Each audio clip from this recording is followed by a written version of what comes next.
Polls apart, the Hindu editorial on Uganda under Museveni, the Hindu.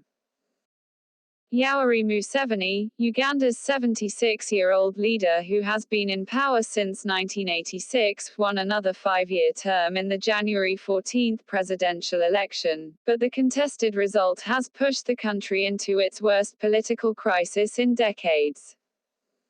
According to Uganda's Electoral Commission, he won nearly 59% of the vote, while his main rival, Robert Kyagulanyi, a pop musician better known by his stage name Bobby Wine, secured 34%. Mr. Wine has alleged voter fraud, which the government was quick to dismiss, while putting him and several other leaders of his National Unity platform under house arrest. The government cracking down on the opposition is not new, but this time, there were widespread reports of state repression of Mr. Wine's movement in the run-up to the election. He was detained several times, his rallies broken up by security personnel, and the internet shut down and social networks blocked before the election. Mr. Museveni's government refused to accredit election monitors from the West, saying the US, after its election crisis, did not have the authority to monitor the elections.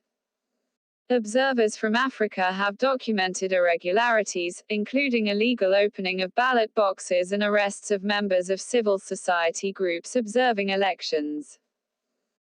According to Ugandan law, Mr. Wine has 15 days to prove election irregularities, which is unlikely to happen as he is under house arrest and party offices have been raided by security personnel.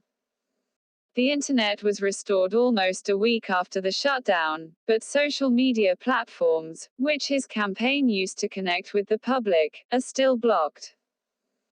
It appears that Mr. Museveni, whose national resistance movement came to power by waging a guerrilla war in the 1980s, seems determined to prevent Mr. Wine even coming close to power.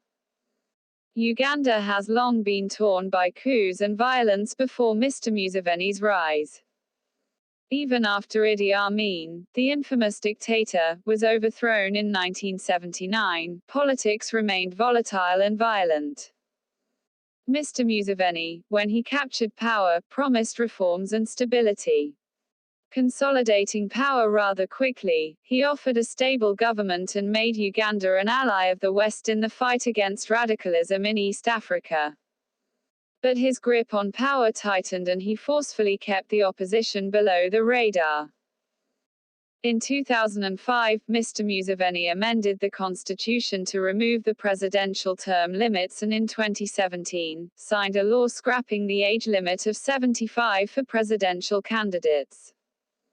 He might continue in office, but his greed for power and disregard for a fair electoral process and rights, coupled with economic woes, have already left cracks in his support base.